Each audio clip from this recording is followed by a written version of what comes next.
In Blessed Seraphim Rose's letter about how to treat the non-Orthodox, he references an article about Father Dimitry Dudko, a priest of the Moscow Patriarchate who suffered greatly under the communists. The following is that article.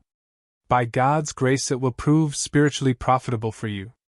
Many Orthodox Christians in the free world were saddened to hear of Father Dimitry Dudko's confession on Soviet television, when he read a prepared statement renouncing all his articles and books and acknowledging himself guilty of anti-Soviet activity.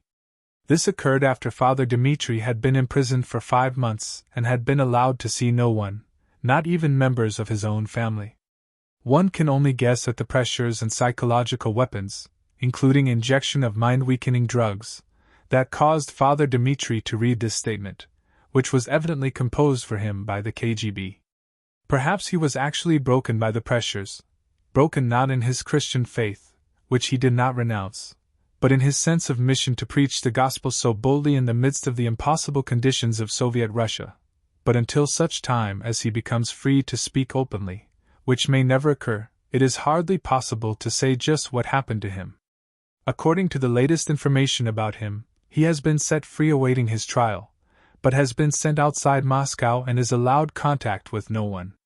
A few people in the free world took advantage of this sad incident to proclaim in effect "I told you so," as though this confession proves that Father Dimitry was not genuine in the first place, or that he himself and his message are now thoroughly discredited. Some have quoted obviously slanted accounts that state that Father Dimitry was calm and cheery and was smiling during his confession, contradicting other accounts that say he was clearly nervous and ill at ease. This response was obviously what the communist authorities had in mind when they arranged this show confession. Their clear intent in staging it was to cut off the religious revival in Russia and stop the support in the West for such leaders of it as Father Dimitry.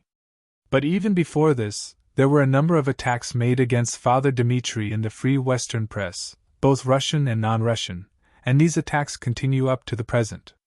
In general, these attacks, which have caused disturbance and confusion among some Orthodox Christians, are characterized by a lack of understanding and sympathy for the situation of the suffering Orthodox Christians in the Soviet Union, as well as by certain preconceived ideas about Orthodoxy there. The present article will examine some of the main accusations made against Father Dimitry and attempt to answer them by giving a more thorough picture of Father Dimitri's actual views and the real situation of Orthodox Christians in the Soviet Union today.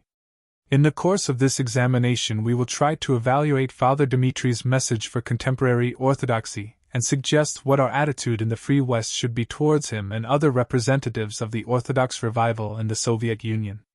1. Is Father Dimitry a Russian chauvinist?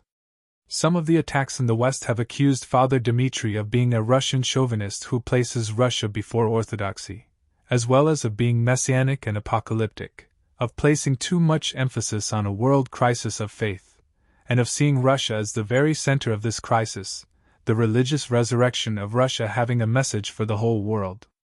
For some Russian liberals in the West, many of whom have now rejected Father Dimitry, the last straw in this respect was his several letters in defense of the martyred Tsar Nicholas II and appealing for his canonization, together with his statement that he already prayed to the great martyr Nicholas as a saint.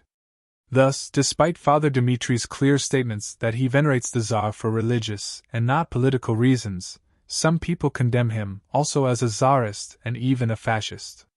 These are all precisely some of the chief accusations made against the Catacomb Church of Russia, and this shows, among other things to be noted below, how close in spirit Father Dimitry is to the Catacomb Church.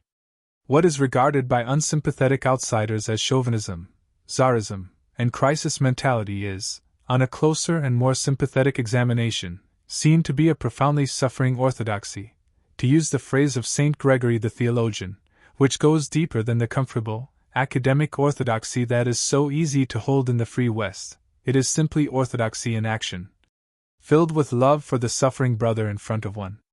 In his letter from exile, Father Dimitry well says, "If I will simply speak of orthodoxy and not see suffering Russia, orthodoxy for me could be something of the head."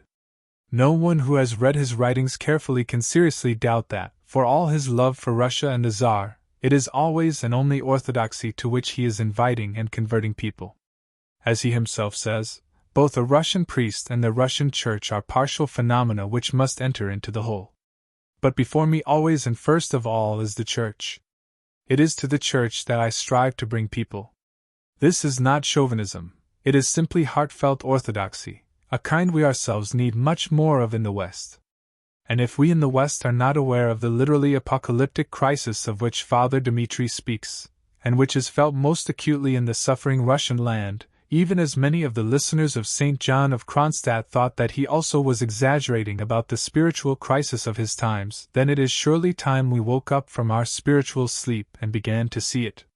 Finally, if some in the West do not understand what the resurrection of Russia might mean, let them at least, in Christian charity, not disparage this hope of a suffering people that is literally going through Golgotha now. Thank you for listening. Please continue the article with Part 2.